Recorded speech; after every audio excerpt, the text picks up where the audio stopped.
اللہ تعالیٰ نے داؤد علیہ السلام کے معجزات کا ذکر فرمایا ہے، یعنی پہاڑوں کا ان کے تابع ہونا، پہاڑوں اور پرندوں کا ان کے ساتھ مل کے تسبیح پڑھنا، اور جنگ سے حفاظت کے لیے ان کا زرہ بنانا، اسی طرح ہوا کو سلیمان کے تابع کرنا علیہ السلام، اور جو ان کے حکم سے ان کے تخت کو ہوا میں اڑا کر لے جاتی تھی، اور جنات کو ان کے تابع کرنا، وہ ان کے حکم سے کام کرتے تھے۔ جنات بھی، جن بھی تابع ہوتے ہیں اللہ کے نبیوں کے۔ جب نبی پاک طائف سے واپس آئے تھے تو حضور پریشان تھے، تو جنوں کی جماعت نے آ کے کلمہ پڑھا، کہا یا رسول اللہ اگر وقتی طور پر انسان نہیں مانتے تو ہم تو حاضر ہیں نا، ہمیں کلمہ پڑھا دیں۔ جن رسول اللہ کے غلام بنے۔ تو حضرت سلیمان کا تخت بھی ہوا میں اڑتا تھا۔ کبھی کسی زمانے میں لوگ اس پر اعتراض کرتے تھے کیسے اڑ سکتا ہے، جب سے جہاز اڑنے لگ گیا ہے نا، اب سائنسدانوں نے اس پہ اعتراض کرنا چھوڑ دیا ہے، باقی بھی ساری چیزوں پہ چھوڑ جائیں گے آہستہ آہستہ۔ انسان سے مجبوری میں کوئی کام ہو جائے تو وہ تو معاف ہوتا ہے، لیکن وہ کہے کہ میں بھول گیا تھا، میرا دھیان نہیں رہا تھا، مجھے یاد نہیں رہا تھا، تو یہ غفلت ہے۔ تو غافل اب جب آپ ہو جاتے ہیں تو پھر غفلت انسان کو روز بروز زیادہ غافل کرتی جاتی ہے۔ مال کماتے کماتے مقصد مال نہیں بنانا، دولت حاصل کرتے کرتے محبت دولت کی نہیں دل میں پیدا کرنی، بال بچے، گھر بار، مکان، اس کے پیچھے بھاگتے بھاگتے ایسا نہ ہو کہ پلٹ کر دیکھیں تو ہمارا بہت سا روحانی، فکری اور ذہنی نقصان ہو چکا ہو۔ بہت سارے لوگ ہم میں سے ایسے ہیں جو الحمدللہ مقصود نہیں دولت کو بناتے، جن کا مقصود رزق حلال ضرور ہے، لیکن وہ اس کو اپنے ذہن پہ سوار نہیں کرتے، صرف دولت کی ہو کے زندہ نہیں ہے، وہ اللہ کے بندے بن کے زندہ ہے، رسول اللہ صلی اللہ علیہ وسلم کے غلام بن کے فخر محسوس کرتے۔ دولت کی طرف جتنی زیادہ ہماری توجہ ہو گئی ہے اور مال کی جانب جتنا زیادہ ہمارا ذہن ہو گیا، سارے رشتے مال میں تلنے لگ گئے، ہر چیز کو اسی عینک سے دیکھا جانے لگا ہے۔ اللہ تعالیٰ نے قرآن مجید میں ارشاد فرمایا کہ یا ایھا الذین آمنوا لا تلھکم اموالکم ولا اولادکم عن ذکر اللہ، اے ایمان والو، تمہارا مال اور تمہاری اولاد تمہیں اللہ کے ذکر سے کہیں غافل نہ کر دے۔ اولاد بھی تمہاری ہے، مال بھی تمہارا ہی ہے، رہے گا بھی تمہارے پاس، لیکن اس کی موجودگی میں غافل نہ ہو جانا، غافلوں جیسی زندگی نہ بتانا۔ جو لوگ سڑک کو منزل بنا لیتے ہیں وہ رستے میں رہ جاتے ہیں۔ سڑک جو ہوتی ہے وہ راستہ ہوتی ہے، منزل نہیں ہوتی۔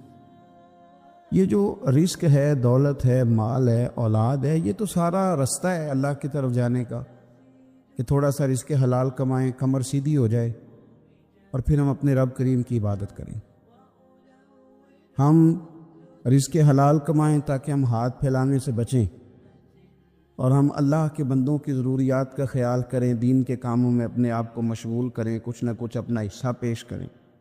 یہ مقصود تھا، یہ منزل نہیں، یہ تو صرف ایک رستہ تھا۔ ہم نے اب کیا کیا ہے کہ یہی چیز ہماری منزل بن کے رہ گئی ہے۔ رات پیسے گننا، سویرے اٹھ کے پھر گننا شروع کر دینا، پیسوں میں رشتوں کو تولنا، پیسے کے ساتھ ہی اپنے آپ کو ہر وقت لگائے رکھنا۔ الجھ کے رہ گئے ہیں لوگ، الجھ کے، اور پھر کوئی بندہ جیت نہیں رہا۔ ہمارے دادا بھی یہی کہتے تھے کہ کچھ پیسے کمانے ہیں تاکہ بچے پال لوں، یہ کہتے کہتے چلے گئے۔ ہمارے ابا بھی یہی کہتے تھے، پھر اس کے بعد ہم نے بھی یہی بولنی شروع کر دی ہے، تو جیتا تو کوئی بھی نہیں، جیتا تو کوئی بھی نہیں۔ مال کو ضرور حاصل کرے۔ حضرت بہاءالحق نقشبند بخاری رحمۃ اللہ علیہ فرماتے، میں نے مینا کے میدان میں ایک نوجوان دیکھا جو لاکھوں کا کاروبار کر رہا تھا، لاکھوں کا، دیناروں کا کاروبار کرتا تھا، سونے چاندی ہیرے جواہرات کا کام کرتا تھا، لیکن فرماتے میں نے اس کے دل پہ نظر ڈالی، لاکھوں کا کام کرتا تھا اور اس کا دل ایک منٹ کے لیے بھی اپنے رب کی یاد سے غافل نہیں تھا۔ ہر وقت اس کا دل اپنے مالک کی یاد میں مصروف تھا، ہر وقت۔ ارشاد فرماتے ہیں کہ میرا شروع میں اس کے بارے میں گمان یہ تھا کہ دیکھو یہ شخص کیا کر رہا ہے، پیسہ کما رہا ہے، دولت کے چکر میں پڑا ہوا ہے۔ فرماتے ہیں کہ پھر میں نے ایک اور منظر دیکھا، ایک اور رنگ میں نے دیکھا کہ وہ کما رہا تھا، اور پھر اختتام حج پہ میں نے دیکھا کہ جو کمایا تھا سارا اللہ کے بندوں پہ خرچ کر رہا تھا۔ آپ اور میں، ہم نے دیکھنا صرف یہ ہے کہ کہیں ایسا تو نہیں ہے کہ دولت میں الجھ گئے۔ بہت سارے لوگوں نے یہ کہا تھا، ہم سنتے تھے جب کوئی آدمی جانے لگتا تھا نا پردیش پیسہ کمانے کے لیے، تو وہ کہا کرتا تھا کہ میں ملک سے باہر جا رہا ہوں، 2 4 5 سال لگا کے آؤں گا، واپس آ کے پھر یہاں میں نے کوئی کام کرنا ہے، تھوڑے سے پیسے کماؤں تاکہ یہاں نہ پھر میرا سلسلہ کوئی بن جائے۔ وہ 3 سال لگانے گئے تھے پر 30 گزر گئے ہیں، لوٹ کے واپس کوئی نہیں آئے۔ وہ 4 سال کا کہہ کے گئے تھے پر سال 40 ہو گئے، لوٹے نہیں۔ کیوں نہیں لوٹے؟ اس لیے کہ پہلے مفاد چھوٹا تھا، خیال یہ تھا کہ تھوڑے سے پیسے آ جائیں گے، بچوں کا خرچہ چلنے لگ جائے، فیسیں پوری ہونے لگ جائیں، اور مجھے کسی سے مانگنا نہ پڑے، تو بس پھر میں کامیاب ہوں۔ یہ طے کیا تھا۔ اس کے فوراً بعد پھر جب باہر گئے تو خیال آیا کہ نہیں، صرف پنکھے کا نہیں، اے سی کا بل بھی دینا پڑے گا۔ پھر تھوڑا اور آگے بڑھے تو خیال آیا کہ چھوٹی گاڑی پہ گزارا نہیں ہوتا، بڑی گاڑی نہ لے لیں۔ پھر خیال آیا کہ بڑی گاڑی لی ہے تو یہ تو اندر کھڑی نہیں ہوتی، سامنے والا پلاٹ مل جائے تو ذرا گراج اچھا بن جائے گا۔ پھر الجھ گئے دوستو۔ پھر نہ مالک حقیقی کی جانب وہ نظر جو ہماری ہونی چاہیے تھی نہ رہی۔ ذوق سے نماز پڑھتے تھے، پھر ہماری نمازیں مختصر ہو گئیں۔ ہم سویرے اٹھ کے ذوق سے قرآن پاک پڑھتے تھے، پھر وہ وقت بھی ہمارا دفتر کی تیاری میں لگ گیا۔ رات درود شریف پڑھتے تھے، لیکن وہ بھی سارا ہمارا حساب کتاب میں وقت گزر گیا۔ ہم نے یہ سمجھا ہی نہیں کہ دولت کارخانہ نہیں دیتا، دولت سیٹ صاحب نہیں دیتے، دولت آپ کو آپ کی فیکٹری نہیں دیتی، دینے والے تو رب کریم کی ذات ہے۔ تو جہاں سے آنا تھا وہاں توجہ دینی چاہیے تھی کہ جہاں صرف ایک سبب تھا، ذریعہ تھا۔ حضرت اویس کرنی رضی اللہ تعالیٰ عنہ، ہمارے صوفیاء میں ایک لفظ بولا جاتا ہے فقر بوذر، یعنی کچھ لوگ ایسے ہیں جو سیدنا ابو ذر غفاری رضی اللہ تعالیٰ عنہ کے طریقے پہ چلتے ہیں۔ ایک لفظ بولا جاتا ہے فقر بوذر، کچھ لوگ فقر بوذر کے قائل تھے، اسی مزاج کے قائل تھے حضرت سیدنا اویس کرنی رضی اللہ تعالیٰ۔ ان کے ذہن میں ایک بات بیٹھ گئی تھی کہ یار دینے والا اللہ ہے، دینے والا عزت بھی اللہ دے گا، رزق بھی اللہ دے گا۔ بلکہ امام غزالی رحمۃ اللہ علیہ نے تو حدیث لکھی ہے، آپ فرماتے ہیں کہ نبی پاک صلی اللہ علیہ وسلم نے فرمایا جس نے بندوں سے عزت تلاش کی رب اسے رسوا کر دے گا۔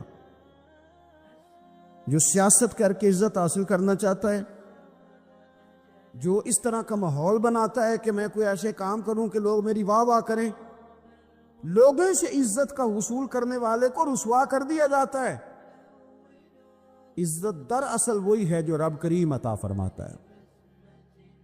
میرے عزیز دوستو، آپ اپنی توجہ، دل کی توجہ، روح کی توجہ اپنے مالک کی جانب جب کر لیتے ہیں، غفلت کا پھندا اتار دیتے ہیں، اور ہر وقت غلبہ رکھنا پیسوں کا، ہر وقت اسی میں سوچنا، اسی میں محو ہو جانا، پھر آپ کا ذہنی نقصان ہوتا ہے۔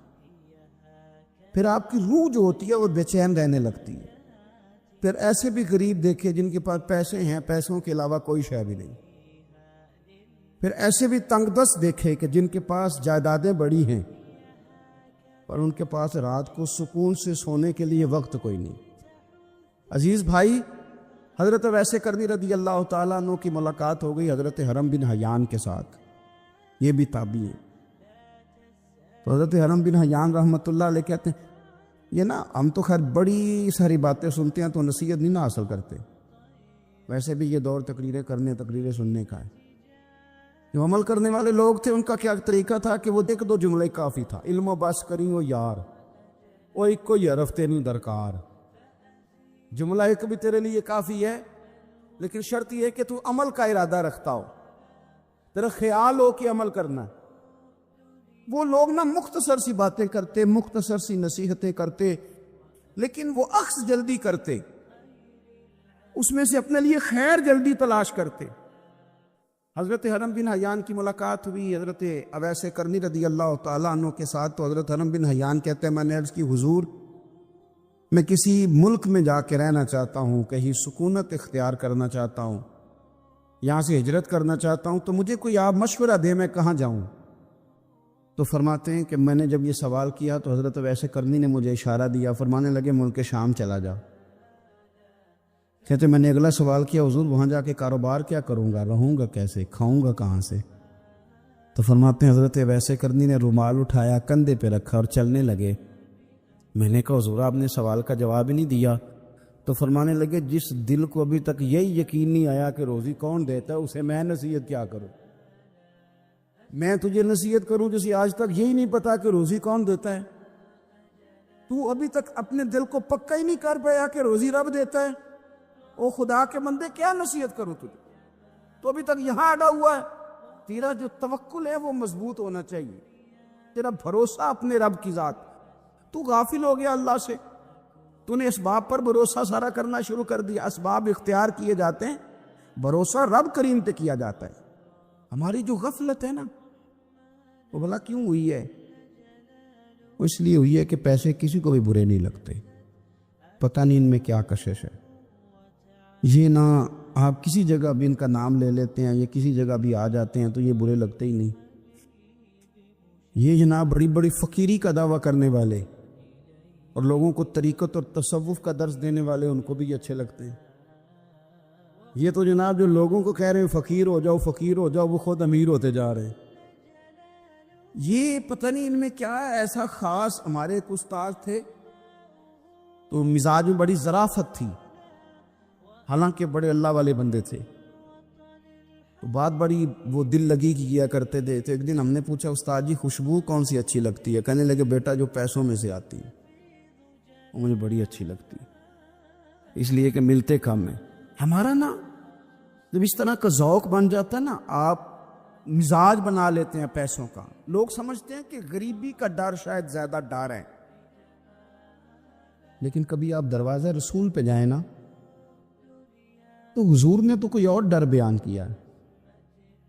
حضرت ابو عبیدہ بن جراح رضی اللہ تعالیٰ عنہ بحرین سے نا مال لے کے آئے بہت سارا، حضور نے بھیجا، جزیہ لینے گئے، یہاں مال غنیمت کا کچھ مال تھا، آپ لے کے مسجد میں آئے تو لوگوں کو پتہ چل گیا کہ آج مال آیا ہے۔ اب سب کو حصہ ملتا تھا اس میں سے، بدریوں کو زیادہ ملتا تھا، باقی لوگوں کو بھی ملتا تھا۔ تو فجر کی نماز کے بعد لوگ گھروں کو جایا کرتے تھے، لیکن آج پتہ چلا نا مال آیا ہے۔ تو یہ سیاستہ میں حدیث موجود ہے، سب لوگ مسجد میں بیٹھے رہے۔ حضور علیہ السلام نے فرمایا تمہیں پتہ چل گیا مال آیا ہے؟ عرض کی حضور ہاں۔ فرمایا تمہیں بانٹنے لگے ہیں، دینے لگے ہیں۔ ہم نا غریبی سے ڈرتے ہیں، ہم اپنے بچوں کے لیے دعا کرتے ہیں ان پہ غربت نہ آئے، ہم اپنے بہن بھائیوں کے لیے دعا کرتے ہیں ان پہ غربت نہ آئے، کرنی چاہیے، لیکن ذرا اس حدیث کے مفہوم کو بھی دیکھیے گا۔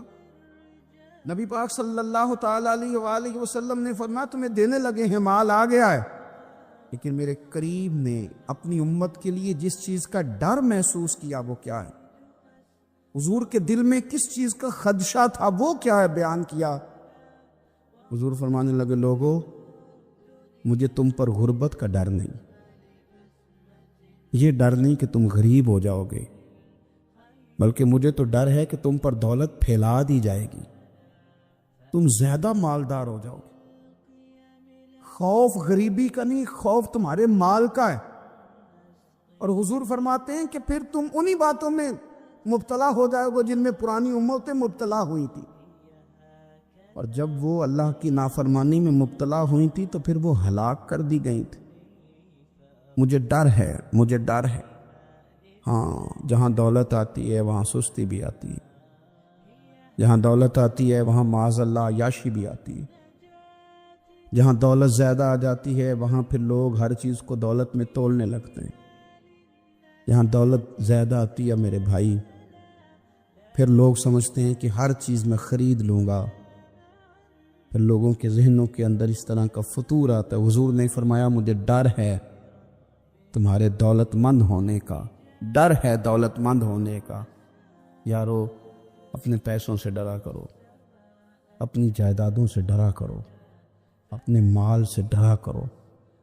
وہ ہم نے جو بڑے بڑے محلات تعمیر کرنے شروع کیے ان سے ڈرا کرو، اس لیے کہ حضور نے فرمایا مجھے ڈر ہے۔ حضرت ابو بکر صدیق رضی اللہ تعالیٰ عنہ تشریف فرما تھے۔ ہمارے نا بچے بہت زیادہ آسانی مانگتے ہیں۔ اقبال نے کہا لہو مجھ کو رلاتی ہے جوانوں کی تن آسانی۔ جب میں جوانوں کا مزاج دیکھتا ہوں نا کتنے آرام پسند ہو گئے ہیں تو پھر میری آنکھوں سے لہو بہتا ہے۔ لہو مجھ کو رلاتی ہے جوانوں کی تن آسانی۔ ان کا وجود اتنا آسانی کا ماحول لینا چاہتا ہے، ذرا سی بھی کوئی تکلیف آپ دیکھ لیں، لائٹ بند ہو جائے تو مصیبت کھڑی ہو جاتی، کسی جگہ چند منٹ کے لیے آدھے گھنٹے کے لیے ٹریفک بند ہو جائے تو مثلاً کیا ہو جائے گا، لیکن یہ کہ طبیعتوں میں تلخی، اور جب وہ گاڑیاں آہستہ آہستہ چلتی ہیں تو ایک دوسرے سے آگے بڑھنے کی وہ شدت، وہ ہمارے مزاج میں ایک دوسرے کے بارے میں دل میں بڑے بڑے جملے، کیوں؟ اس لیے کہ ہماری طبیعت آسانی پسند ہے، ذرا سی بھی کوئی رکاوٹ ہم نہیں برداشت کرتے، تھوڑی دیر کے لیے ٹھہرنا پڑ جائے ہمارے لیے بڑا مشکل کام ہے۔ داتا صاحب رحمۃ اللہ علیہ نے کشف المعجوب کے اندر لکھا ہے کہ صوفیاء کا ایک گروہ ایسا گزرا ہے جو ملامتی کہلاتے ہیں، ان کو لوگ برا کہیں تو وہ خوش ہوتے ہیں، وہ سمجھتے ہیں جب لوگ تنقید کرتے ہیں تو نفس پہ بوجھ پڑتا ہے، جب کوئی دل توڑتا ہے تو اللہ کی بارگاہ میں رونا آسان ہو جاتا ہے۔ ایک گروہ گزرا ہے صوفیاء کا، وہ پسند کرتے ہیں اس چیز کو، یہ بہت زیادہ تعریف، توصیف، نعرے، شور، یہ بعض اوقات نفس کے تکبر کا سبب بنتا ہے۔ آپ ملاحظہ کر لیں، حضرت ابو بکر صدیق رضی اللہ تعالیٰ عنہ سے یہ سلسلہ چلا ہے، کس قدر زیادہ تانے تھے ان کے لیے، کتنی زیادہ آزمائش تھی ان کے لیے، کتنا زیادہ پریشانی کا سامان تھا، لوگ کیا کچھ کہتے تھے، اور پھر یہ سلسلہ تمام صحابہ کے لیے اسی طرح رہا۔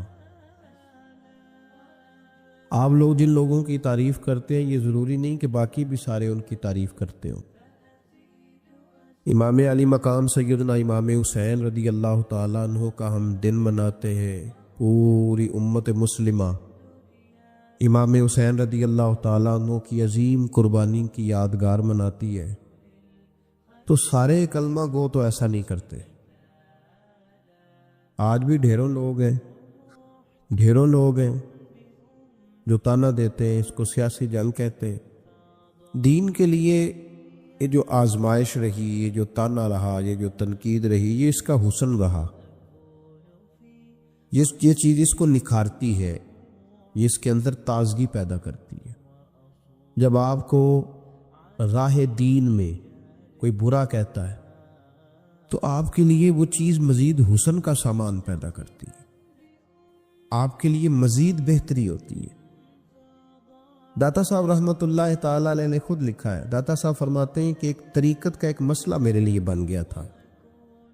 روحانی سفر انسان کر رہا ہوتا ہے نا، جب بڑے اچھے اس کے اوراد و وظائف چل رہے ہوتے ہیں، عبادات چل رہی ہوتی ہیں، تہجد میں بوجھ نہیں ہوتا اس کے لیے اٹھنا، تلاوت قرآن پاک صحیح کر رہا ہوتا ہے، اگر مراقبے پہ بیٹھا ہے تو صحیح بیٹھا ہوتا ہے، اس کے اسباق صحیح چل رہے ہوتے ہیں، کئی دفعہ رکاوٹ آ جاتی ہے، اس کی کوئی نہ کوئی وجہ ہوتی ہے، یہاں تو کہیں غلطی ہو جاتی ہے، یا انسان کوئی ایسی بھول کر بیٹھتا ہے جس کے نتیجے میں بریک لگ جاتی ہے۔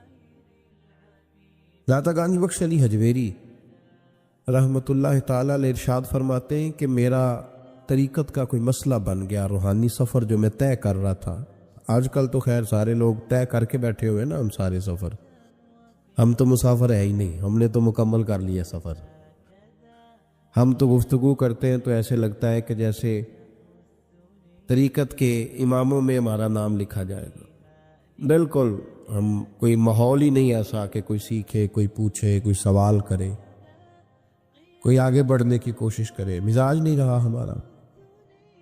تو داتا صاحب کہتے ہیں میں ایک روحانی مسئلے میں الجھ گیا تھا، تو میں نے بڑے اوراد کیے، وظائف پڑھے، بڑا میں نے اللہ اللہ کی، بڑا کچھ کیا، جو ممکن تھا میں نے کیا، کئی مزارات پر حاضری بھی دی، صدقات و خیرات بھی کیے، لیکن وہ میرا مسئلہ حل نہیں ہوتا تھا۔ وہ ایسا مسئلہ تھا جو الجھ گیا، مجھ سے حل نہیں ہو رہا تھا۔ آپ فرماتے ہیں میں چلتے چلتے ایک مسجد میں گیا تو وہاں کچھ درویش بیٹھے تھے، درویش، اور وہ عجیب مجذوب صفت لوگ تھے، ایک گروہ ان کا پورا بیٹھا ہوا تھا۔ فرماتے ہیں انہوں نے میری طرف دیکھا تو میرا مذاق اڑانا شروع کر دیا، پھر انہوں نے خربوزے کھانے شروع کیے، وہ خربوزہ کھاتے تھے اور چھلکے مجھے مارتے تھے۔ آپ فرماتے ہیں وہ چھلکے مار کے پھر ہنستے تھے، پھبتیاں کستے تھے، میرا مذاق اڑاتے تھے۔ فرماتے ہیں وہ میرا مسئلہ جو کئی دنوں کا اٹکا ہوا تھا، حل نہیں ہو رہا تھا، ان کی یہ حرکت کرنے سے میرا وہ والا مسئلہ اللہ نے حل فرما دیا۔ میرے اندر وہ تازگی پیدا ہو گئی۔ جب کوئی شخص خبر لاتا ہے نا آپ کے لیے جب کوئی خبر لاتا ہے کہ فلاں نے آپ کو برا کہا، تو اس میں محاذ نہیں قائم کرنا چاہیے۔ ایک ہم لوگ محاذ بنا لیتے ہیں، جو موقع ہماری عین اصلاح کا ہوتا ہے، جس میں ہمارے لیے بڑے اسباق ہوتے ہیں، ہماری بہتری بہت زیادہ اس کے اندر مضمر ہوتی ہے، ہم اس کو سمجھتے ہی نہیں۔ یہ جو دین کے لیے تانا ہوتا ہے نا، جے کر یہ تانے نصیب ہو جائے ہمیں، اگر ہمارے مقدر میں آ جائیں یہ تانے، تو یہ بڑا فائدہ کریں گے، یہ نفع کریں گے۔ بہت سارے تانے ہم برداشت کرتے ہیں، لوگ بہت ساری برادریوں کو اچھا نہیں سمجھتے، ہم سہتے ہیں، ابھی کوئی برادری چھوڑ کے نکلا تو نہیں۔ بہت سارے لوگ بہت ساری چیزوں کو اچھا نہیں سمجھتے، لیکن ہم نے احتجاج تو نہیں کیا۔ مذہب کے معاملے میں ذرا سا ہلکا سا کو تانا دیتا ہے۔ میں نے کہا کہ آپ دیکھیں نا داتا صاحب نے کتنی خدمت کی، تو کیا سارے لوگ اچھا کہتے ہیں داتا صاحب کے مزار کو؟ آج بھی اتنی لمبی زبانیں نکال کے لوگ کہتے نہیں وہ شرک کا اڈا ہے، معاذ اللہ۔ بابا فرید علیہ رحمہ زہد الانبیاء، شیخ الاسلام، تو کیا ساری دنیا ان کو صحیح کہہ رہی ہے آج بھی؟ تو یہ تو بھائی لطف ہے، آپ اس لطف کا رنگ کیوں خراب کرتے؟ اس کا ذائقہ لیں، اس طرف بھی توجہ کریں، اس پر غور کریں۔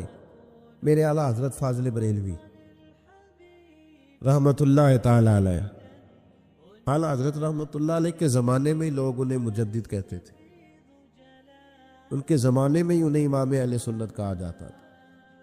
ان کے دور میں بڑے بڑے شیخ الحدیث، بڑے بڑے لوگ ان کی بارگاہ میں آ کے بیٹھا کرتے تھے۔ سید دیدار علی شاہ صاحب رحمۃ اللہ علیہ عمر میں ان سے بڑے تھے، لیکن پھر بھی ان کی خدمت میں آ کے بیٹھتے تھے۔ صدر اللہ فاضل سید نعیم الدین مراد آبادی جیسی شخصیات ان کی بارگاہ میں رات کو بیٹھا کرتے تھے۔ بڑے بڑے قیمتی لوگ، حضرت محدث سورتی، یہ مرید تھے مولانا فضل الرحمان گنج مراد آبادی رحمۃ اللہ علیہ کے، اور پڑھا بھی انہی سے، خلافت بھی انہی سے، سارا سلسلہ انہی سے، لیکن ہر وقت اعلیٰ حضرت کے پاس بیٹھے رہتے تھے، اور عمر بھی اعلیٰ حضرت سے زیادہ تھی۔ تو کچھ لوگوں نے کہا کہ سارا سلسلہ وہاں ہے، بیٹھے یہاں رہتے ہو۔ فرمانے لگے یار جو ایمان کی لذت ان کے پاس ملی ہے وہ کسی اور جگہ نہیں ملی، ہر چیز اپنی جگہ پہ، لیکن اس کے ساتھ ساتھ ایک دوسرا پہلو بھی تھا۔ جس طرح آج لوگوں نے شور ڈالا ہے نا، اتنی تنقید شاید کسی شخص پہ ہوتی ہو جتنی فاضل بریلوی پہ معاذ اللہ کی جاتی ہے۔ لوگ بدعتی کہہ کے، قبر پرست کہہ کے، بڑا کچھ کہہ کے تانے نہیں دیتے، انہیں الزامات نہیں لگتے. تو یہ آج نہیں شروع ہوئے، اس زمانے میں بھی یہ سلسلہ جاری تھا. حضرت مولانا ظفر الدین صاحب بہاری رحمۃ اللہ تعالی علیہ بہت بڑے عالم تھے، بخاری کی شرح فرمائی، اور اعلیٰ حضرت کے خلفاء میں سے تھے، بڑے قابل آدمی تھے، بہت بڑے عالم تھے. تو پیار بھی بڑا تھا، جس سے محبت ہوتی ہے اس کی غیرت بھی انسان کے دل میں ہونی چاہیے. تو خطوط پڑھنے کی اور جواب دینے کی ڈیوٹی بھی حضرت مولانا ظفر الدین بہاری رحمۃ اللہ علیہ کی تھی. تشریف فرما تھے، بیٹھے ہوئے تھے، تو خط آتے تھے. اب ہمارے ہاں ٹیلی فون آتے ہیں، کام آسان ہو گیا ہے. پرانے زمانے میں خطوط آیا کرتے تھے، اور خطوط کے جواب لکھنا ایک بہت بڑا کام ہوتا تھا. باقاعدہ مشائخ کے پاس کچھ لوگ ایسے موجود ہوتے تھے جو صرف خطوط کے جواب دیتے تھے، اور اگر کوئی فتوے کا معاملہ ہوتا تھا تو وہ فاضل بریلوی علیہ رحمہ خود لکھا کرتے تھے. تو خط کچھ آئے، مولانا ظفر الدین بہاری رحمۃ اللہ علیہ پڑھنے لگے، سنانے لگے، جواب اعلیٰ حضرت فرمانے لگے، وہ لکھنے لگے. تو ان خطوط کے اندر 2-3 خطوط ایسے بھی آئے جس میں لوگوں نے اعلیٰ حضرت کو گالیاں لکھی ہوئی تھی، معاذ اللہ، بڑے سخت جملے کہے تھے، اور ایسی باتیں کہی تھیں کہ جو وہ پڑھتے گئے تو انہیں جلال آتا گیا. بڑے مریدین اعلیٰ حضرت کے، حاجی لال خان جیسے بڑے رئیس اعظم لوگ تشریف فرما تھے. جب یہ خطوط پڑھے گئے، جلال آیا سب مریدین کو، اور جوش میں مولانا ظفر الدین بہاری کہنے لگے میں ان پر مقدمہ کروں گا، میں کچہری جاؤں گا، عدالت جاؤں گا، میں مقدمہ کروں گا، انہیں سزائیں دلواؤں گا. اعلیٰ حضرت رحمۃ اللہ علیہ مسکرا کے ان کا چہرہ دیکھنے لگے، فرمانے لگے اس طرح کر، ان کو بند کر، اور یہ میرے سے چابی لے، فلاں الماری کھول، اس کے فلاں دراز میں کچھ خط پڑے ہیں وہ بھی نکال کے لا. آپ کہتے میں گیا، وہ خطوط میں نکال کر کے لایا، اور لا کر میں پڑھا، ان کو کھولا تو کسی نے اعلیٰ حضرت کو امام اہل سنت لکھا ہوا تھا، کسی نے لکھا تھا مجدد آپ، کسی نے لکھا تھا کہ ہندوستان کے حسان بن ثابت بھی آپ ہی ہیں رضی اللہ، کسی نے کوئی لقب دیا، کسی نے کوئی. اعلیٰ حضرت فرمانے لگے ظفر الدین اس طرح کر یار، انہوں نے میری تعریفیں کی ہیں، پہلے انہیں جائیدادیں بانٹنا، تو پھر تنقید کرنے والے پہ مقدمہ بھی کر لینا. انہیں پہلے جائیدادیں بانٹنا، ان کے لیے انعام کا اعلان کر. اور پھر بڑا خوبصورت اور قیمتی جملہ جو صوفیاء کی روحانی تربیت کے لیے بڑا قیمتی ہے، بڑا خوبصورت جملہ کہا. آپ فرمانے لگے مجھے بتاؤ تو صحیح، میرا ان کے ساتھ ذاتی جھگڑا کیا ہے؟ یہ جو مجھے گالیاں دیتے ہیں، میرا جھگڑا کیا ہے ان کے ساتھ؟ کوئی زمین کا میرا ان کے ساتھ لین دین کا معاملہ؟ کیا جھگڑا ہے؟ جھگڑا یہ ہے کہ یہ کہتے ہیں جیسا علم نبی پاک کو ہے ویسا جانوروں پاگلوں سب کو ہے، تو میں انہیں کہتا ہوں تم کفر بکتے ہو. یہ کہتے ہیں لاٹھی تو فائدہ دیتی ہے، محمد اور علی تو اتنا فائدہ بھی نہیں دیتے، تو میں انہیں کہتا ہوں تم کفر بکتے ہو. یہ کہتے ہیں اللہ جھوٹ بول سکتا ہے معاذ اللہ، تو میں کہتا ہوں تم کفر بکتے ہو. یہ کہتے ہیں حضور کے بعد بھی کوئی نبی آئے تو ختم نبوت میں فرق نہیں پڑتا، تو میں کہتا ہوں تم کفر بکتے ہو. یہ کہتے ہیں گدھے بیل کا خیال آئے تو نماز نہیں ٹوٹتی، نبی پاک کا آ جائے تو ٹوٹ جاتی ہے. تو فرمایا میں انہیں کہتا ہوں میرا ان کے ساتھ جھگڑا کیا ہے؟ یہ بس جھگڑا ہے. فرمایا چل ظفر الدین انہیں مجھے گالیاں نکالنے دے، جب تک مجھے گالیاں لکھتے رہیں گے میرے نبی کی توہین میں تو کوئی جملہ نہیں نہ لکھیں گے. لکھنے دے مجھے گالیاں. جے کر یار دے نام دا ملے میڑا، چولی پا لئیے پنجے سٹیے نا، تو یہ کر یار دے نام دی ملے سولی، چوٹا چوٹ لئیے پیشا ہٹی. ہمارے بزرگوں نے ہمیں سکھایا ہے ملامت نفع کی چیز ہے. جب آپ حق بات کہتے ہیں تو بہت سارے لوگ ایسے ہوتے ہیں جن کو وہ بات اچھی نہیں لگتی. اپنی طبیعت کے اندر یہ تازگی پیدا کریں. درس یہ ہے آج کا کہ یہ تازگی اپنی طبیعت میں پیدا کریں. اور بڑی جلدی پریشان ہو کے بکھر جانا، بلکہ کچھ ساتھی بکھرتے ہیں، کچھ بکھرتے ہیں، بالکل بکھر جاتے. آپ بکھرے نہیں. اگر کوئی شخص 2 منٹ کے لیے کیا ہی دیتا ہے کہ پتہ ہے مجھے تو پہلے کیا تھا، آج تو نے وہاں جا کے داڑھی رکھ لی ہے، تو اس سے آپ کی داڑھی کا ثواب بڑھ جائے گا، کم نہیں ہوگا. اس سے آپ کا اجر اسے بڑھے گا، آپ کو فائدہ زیادہ ہوگا. جتنی نیکی دقت کے ساتھ ہوتی ہے اتنا اللہ اجر زیادہ عطا فرماتا ہے. تو آپ بڑی جلدی پریشان نہ ہوا کریں، بڑی جلدی آپ جو ہے وہ اس طرف توجہ نہ کیا کریں کہ یہ مجھے فلاں آدمی یہ کہہ رہا ہے تو اب کیا بنے گا، کس طرح کر کے یہ سلسلہ چلے گا. یہ ہمارے بزرگوں نے، ہمارے مشائخ نے، ہماری تربیت کرنے والوں نے یہ اسباق ہمیں پڑھائے کہ اس سے فائدہ ہوتا ہو، اس سے نفع ہوتا ہے. بہت سارے لوگ کہتے ہیں میں نے داڑھی رکھ لی تو میرے اندر بڑی کمی ہے، تو لوگ کہیں گے، بہت سارے لوگ تانا دیتے ہیں داڑھی رکھ کے تو اس طرح کرتا ہے. تو بھائی بات یہ ہے کہ داڑھی رکھنے کے بعد معصوم کون ہو جاتا ہے؟ یہ کس نے فتویٰ دیا ہے کہ جو رکھ لے وہ معصوم ہے، اب اس سے غلطی نہیں ہوگی؟ تو گناہ چھوڑنے کی کوشش کرنی چاہیے.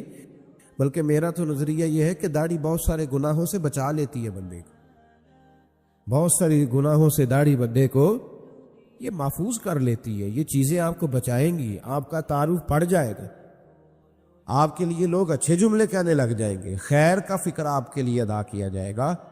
اس لیے نیکی کے راستے میں جب کوئی آدمی کوئی کسی جگہ پہ کسی شخص کو برا کہے، پھر ایک اور سوال ہے، اس کا جواب بھی بڑا ضروری ہے.